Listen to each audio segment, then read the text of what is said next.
I am still trying to process that this film has happened already, and I'm still in shock from it. This is going to be a spoiler review. I'm not doing any spoiler-free review. I'm making my video on it, and that's what we're doing.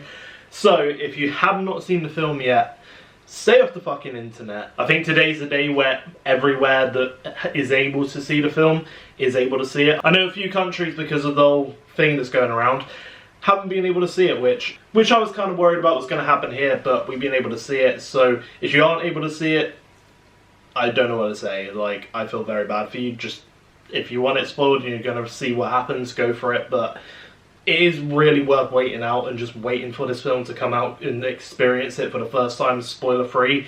I know that's going to be hard to avoid, especially if you're like, if you're watching this video, you are like a hardcore Marvel fan who's into Marvel at the very least. Maybe not hardcore, but like, you're into the films. So the chances of you actually seeing spoilers are very high. So stay off the internet. My spoiler-free review though, it's amazing. You have to see it. It's a must-see. It's probably going to be film of the year in my opinion. And yeah, that's my honest opinion. If you don't want the film spoiled, leave now. Like 5, 4, 3, 2, 1. You better be gone. They did it, boys. We have all 3 Spider-Men together on screen. My childhood brain just kicked in and just could not compute with what was happening on screen. It was just like, it literally felt like 11-year-old me was watching this film. I can't even describe it. It's like, I genuinely was like, I was thinking during the film, there was literally a point when I was 11 years old where I was basically playing with a Andrew Garfield Spider-Man and a Tobey Maguire Spider-Man. And then adding Tom Holland Spider-Man on top of that. And like, my childhood just came back to me on screen and I was just like in awe of it. I love it. And I have to say, there was something like, even though I think most people may argue that the Andrew Garfield films are maybe the worst, I did a rewatch of them. They are not as bad as I think people making them out to be. I think all the Spider-Man films are actually good after rewatching all of them. I think all of them have their merit and all of them do have their flaws, but overall they're really good films. And when I was watching the screen and I saw Andrew Garfield come in, it just brought me happiness because I felt his energy just come through the screen of how happy he was to be back in that suit. Because obviously when the role was taken off him, he was devastated by it and it was like it was his dream and that he had done it, but it still felt horrible to have that taken away from him. So seeing him on screen, having that again, just felt so good, like, for him. Like, I genuinely felt so happy for him to be back in that role. And I have to say, the reveal of the Spider-Man actually coming together, it really was a good subversion of expectation in my opinion, like doing that thing of like, I think the main theory going into it was going to be much like Endgame, where it's kind of like Peter Parker can't do it by himself, so he calls all the other, like the other 2 at the very least, and Doctor Strange brings them in. This was a nicer version of expectation, which actually lent to a more interactions that I think we deserved as fans. And yeah, this is fan service, it is like pure core, but this is how you do it right. Like pretty much, most of the things that people, like, that you could go into so many different like avenues of things you could see, but like the biggest ones, like for example them talking about the organic web shooter thing, that was there. That was a fan written thing, a thing people as fans actually talked about and were like, what would, like, imagine a conversation of them doing that together. They did a tiny little bit of the meme where it's like the pointing thing, where it's both Spider-Man, and kind of did a mini thing with all 3, all of them saying their names, Peter Parker. There were a lot of interactions that I feel like fans got that kind of could have just stayed in the realm of fan theories or fan fiction, that sort of thing, whereas this is it on film. And I think the one word to describe this film is just surreal. And I think anyone who hasn't watched like the Sam Raimi films or the Andrew Garfield films or hadn't grown up with Spider-Man, it's not that this film's not going to be good and enjoyable to watch. You're still going to feel that emotion, you're still going to love it. But you're just going to love it not as much, I think. Like for me, I've grown up with all 3 Spider-Men. Like, that has generally been the character who I've been able to follow in different incarnations of film and sort of like relate to the most, and actually just feel like I've been able to watch a character develop. Yeah, it's not been like over the span of like a character, it's not like a single character arc, but it's still being able to see all these different actors play it and like meet together. It was just insane. I don't personally have any issues with what they did with the characters at all. I loved how many interactions we got to see with them. It was much more than I was actually expecting. I was kind of expecting it to be a quick sort of, they talk about something and then suddenly they're in the 3rd act and they're fighting. But there was a lot more moments of building it up and building a relationship between them that made them feel like brothers, and like they just like all were so happy to be together and not be alone, and actually have people like two others of themselves who actually understood what they'd been through and like understood what was like who they are. I think Andrew definitely shined the most in it. Tobey Maguire, I heard reports that he didn't really want to be in the suit very much, which you can definitely tell, especially with how he appeared, but I also felt it suited his character. However, I think my biggest gripe with it is the suit. I get the CG stuff. It didn't capture, in my opinion, the exact same feeling that you got when, like, from the Sam Raimi films. I feel like that was the only tiny bit of disappointment I had, but other than that, I fucking loved it. And also you had Daredevil in this film, and Charlie Cox's Daredevil as well. And that's just like overlooked by this is the only downside of the film, and this is the whole thing to do with Mysterio and that sort of subplot that they had going on. It was such a big deal, and it does play in, like, if it wasn't for that, we wouldn't have the events of this movie. But it does really randomly get dropped. It's basically just, you get Daredevil essentially say, you just need a good lawyer. And that's him. And then it sort of drops there, and it's kind of implied that Peter was sort of cleared of it all. And it's like, I would have liked a scene where we could have at least had Charlie Cox actually in the film having a bit more of a relevant role. And actually, like, a scene in the courtroom. That's all I need. Like, 5 more minutes onto this film would not have done anything to it to like ruin it. It would only have made the film excel even more, and it would have added a bit more time to play around with that Mysterio storyline that was kind of in there and kind of did get dropped and lost, or at least lost on the way, but would have added a bit more impact for actually having the Charlie Cox Daredevil actually being there and actually kind of more asserting what his role in the MCU actually is, as well as setting up for that sort of future thing where we see Spider-Man and Daredevil, because Sony, they're still going to do that thing where you have Spider-Man working with Daredevil, because that's like a classic comic book team-up. You're still going to get that, so why can't we have a bit more of showing that bond being built here? There's more previous history that we can actually relate to and actually build a bond from, so then there's more kind of investment in that film. Even though there will already be, it adds that extra thing to it. That's the only thing I really have to say about the film that I kind of wish was a bit better. I am still very grateful that we got that moment though. So how about the villains? Villains were perfectly placed, except Sandman. I kind of have a little issue with him. I'm not trying to pick out all the like nitty gritty bits. I feel like Sandman was very much there as a little bit of exposition and kind of to add an extra character, and kind of is a bit convenient for the plot when he needs to be, and kind of feels a bit of like he's the first one they get to change at the end and bring back to his normal self, and a little bit for the Lizard. But the main thing about the villains I want to go over, I can't go into each and every one of them, but I loved how they actually carried on the story in a way that made sense from their previous films, and it can actually make a difference as to what happened. And it doesn't do a thing where it kind of just like completely ignores the past that they come from, and it ignores what the directors of those films had set up for those characters and the storytelling and like the writing they had done for those characters. They were very true to those characters and to the experiences they had, and actually just made sense of it all. And I was watching a review yesterday that kind of annoyed me, but I'm not going to go into that. But one of the things he was saying about the villains is kind of like the thing he didn't really understand was that not all of them are going to die. And that's not why all those villains are there. The reason these villains are here aren't because they were about to die and Peter Parker needs to redeem them.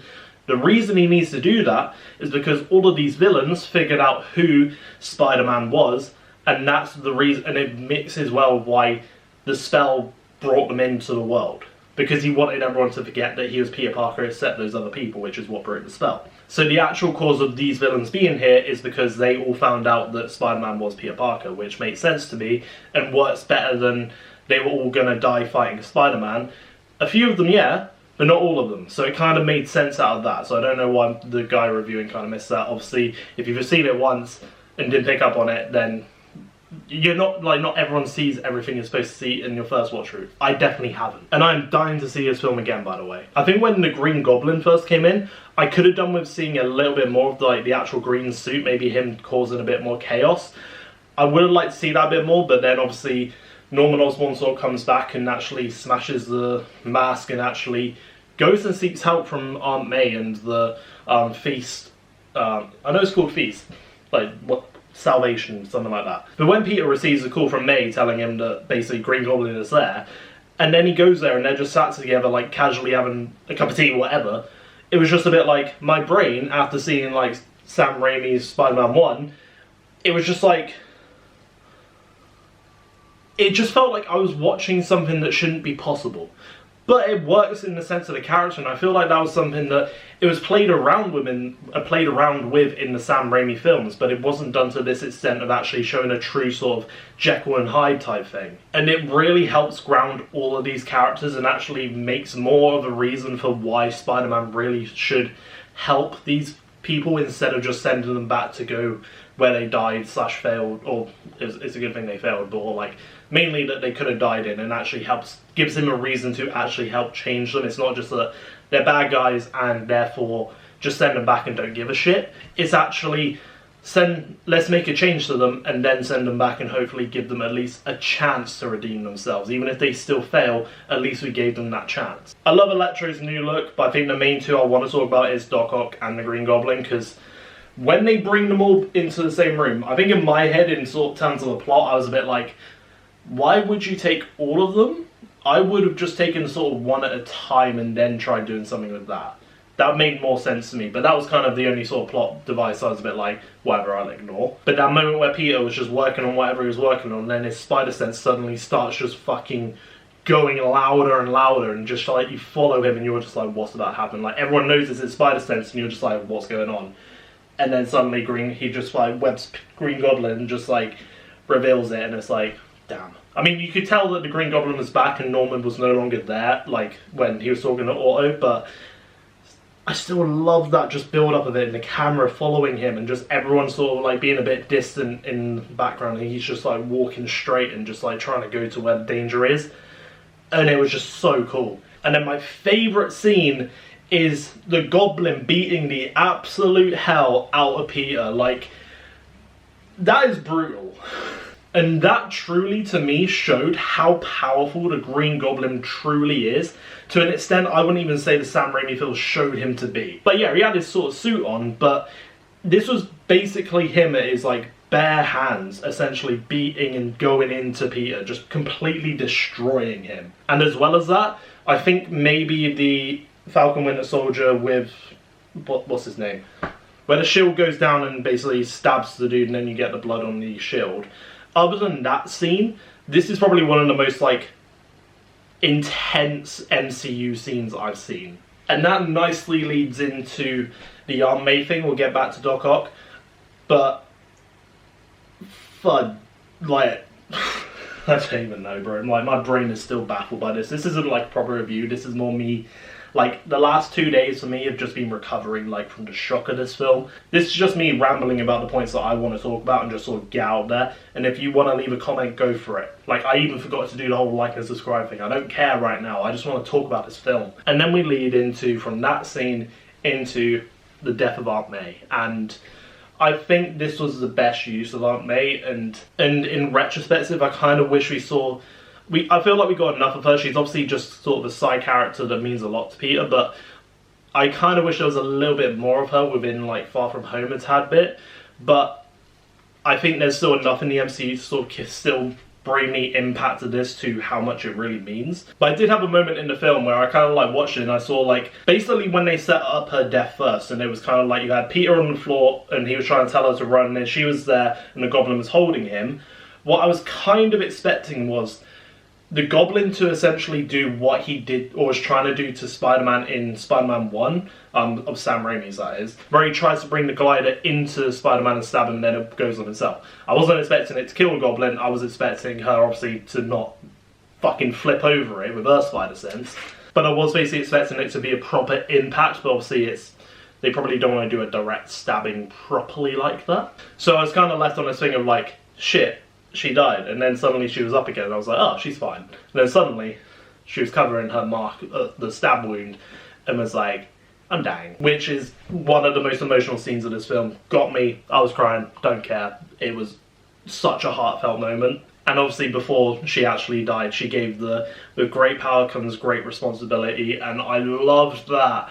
Like, I think for me, I find it a bit, like, they did it a tiny bit in Homecoming, but it was just like, hearing the with great power comes great responsibility line, I feel was very overplayed a little bit, and I had a little bit of a like eye roll, like sigh sort of thing. It was just a bit like, okay, they said the thing, but I actually do really love it. And there's gonna be a ton of you Spider-Man fuckers who are just gonna complain that it wasn't Uncle Ben, this isn't true to the Spider-Man's story and whatnot. And it's like, Uncle Ben never said it in the comics. The whole Uncle Ben saying it is just a Sam Raimi thing that he did. And yeah, it works really well, and it does kind of add more to the story, or on top of the story that was told in the comics. But at the end of the day, not every single story has to be the same. Okay? Get over it. Uncle Ben isn't as relevant in the MCU as he is in the Andrew Garfield films, as he is in the Tobey Maguire films. So fucking what? They're different universes with different stories. You don't need the same thing. Yeah, would you like to hear Uncle Ben be mentioned more, and what was his role to Peter Parker? Well, guess what? We are getting an animated show that will go over that side of it to make you happy. But also, I'm glad it's not just an Uncle Ben thing, and also, I love the fact they gave it to Aunt May, and actually, it makes kind of a lot of sense that way. Anyway, I really like the fact that they gave this to Aunt May. And then it made sense for where they wanted to take the story into introducing the other two Spider-Men. Oh my god, there is just so much more I can say about this film, but I just don't think I should really make this video into an hour-plus long video. Maybe I should call the boy Lambo and we should make a video, or a podcast episode in this. Maybe. Or something like that. I don't know. There's just so much we can delve into on this film. I love it. I want to see it again and just feel the experience for the second time. I guess the other thing I would like to talk about is that in the third act with Peter Parker and the Green Goblin, holy hell. Because obviously Peter's very much in the mindset of like, he wants to kill the Goblin for killing Aunt May.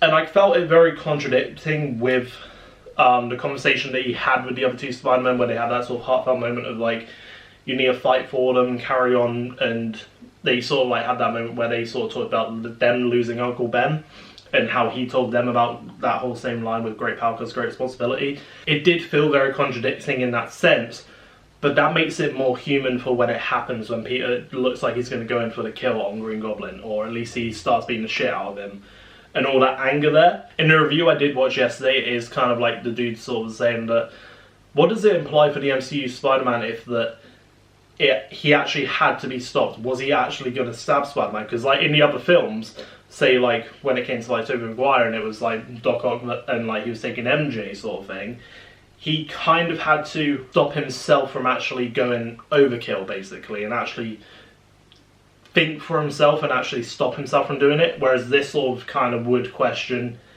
what if he didn't stop himself? Which would actually make for a great what if episode. If only Marvel actually stuck to a what if question and didn't just make random scenarios in that series. That is another problem I should talk about on a different time. But I kind of agree with that, but I also kind of found it was nice to get Toby sort of have a moment that actually, I was trying to talk to Lambo yesterday and it was over Messenger, but we couldn't figure it out. But there was definitely a scene where I'm pretty sure Peter, like, I'm pretty sure it's in Spider-Man 2 at some point, where he sort of stops, like, Doc Ock, I think, from, like, actually attacking him by grabbing hold of him and sort of doing that thing where he sort of pushes against and sort of stops.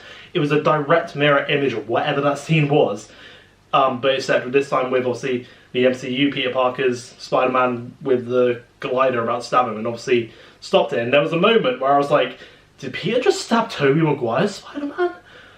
And it was the Green Goblin, and I was like, oh, thank fuck. Like, that would have been a real heel turn there, and I was just being like, where the hell are they taking this story?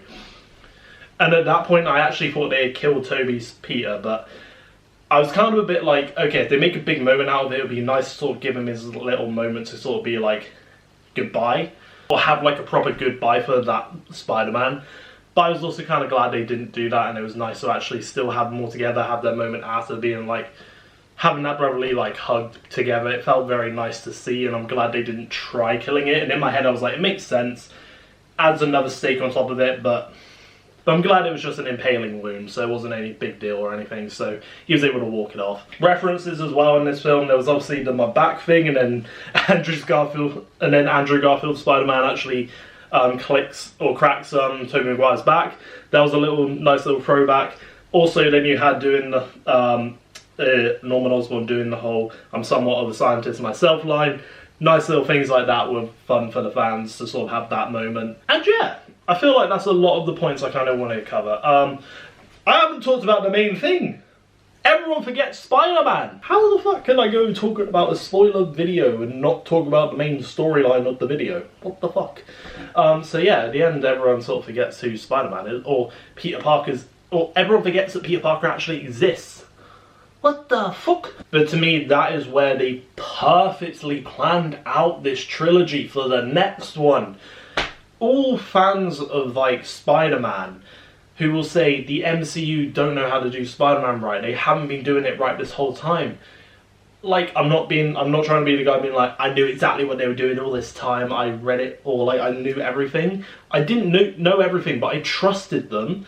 And I understood what they were going for. I didn't know how they were doing it fully, but I understood it. This trilogy is the high school trilogy. They're basically doing the first 100, or I think it's the first 100 issues of The Amazing Spider-Man. That is what this MCU Spider-Man is. It is a true incarnation of Stan Lee's Spider-Man and Steve Ditko's. It's true to those issues. Whereas actually, if you look into it, Sam Raimi's isn't as true as you may want to say. Not to say that those films aren't good, that's not what I'm saying, but you want to have a go about how this isn't like the true incarnation of Spider-Man just because you watched the Sam Raimi trilogy. That's not true to it. And that is not a bad thing, and let go of that bullshit. Like, you don't need everything to be the exact same as the comic books. It doesn't have to be the exact same as a previous, like, nostalgia trip of a trilogy. Like, this is its own thing, and it's being more honest than the other two versions of Spider-Man have been. And that is proven with how they end this film. They end it exactly. Peter Parker going into university-era Spider-Man, maturing a bit more, and having his own apartment, being broke as fuck, and he's going to have to actually learn how to live for himself and actually have to struggle a bit more. And they've even made it so he's making his own suit because he doesn't have that technology anymore. It's like they wanted to let us have a bit of fun with Spider-Man in the MCU and actually kind of just give him all the gadgets and give him everything off the bat, so then we can kind of tear him down and make it a bigger deal instead of just all, like, kind of bring it all together. And it's not like the problems that were there weren't there. They're just even more elevated now. And leading into that true Spider-Man story that I think more people, or at least leading into that sense of what people wanted to see a bit more of, this was just the best way to describe it is the Homecoming trilogy is a long-form origin story of Spider-Man. And it is genius with a chef's kiss of the other two Spider-Men. So, I love it. In terms of the whole, like, everyone forgetting who Peter Parker is, I think for me there's a few questions, a bit of like how that exactly works. But it's a film, so I'm not going to look into it too much. I think it's a bit like, so how's like Doctor Strange going to look at it? Because the second post-credit scene that we got was actually a trailer for Doctor Strange 2, which looks bonkers. But I guess for me it's kind of like, so he knows he sort of broke the multiverse, but he knows it had something to do with Spider-Man maybe?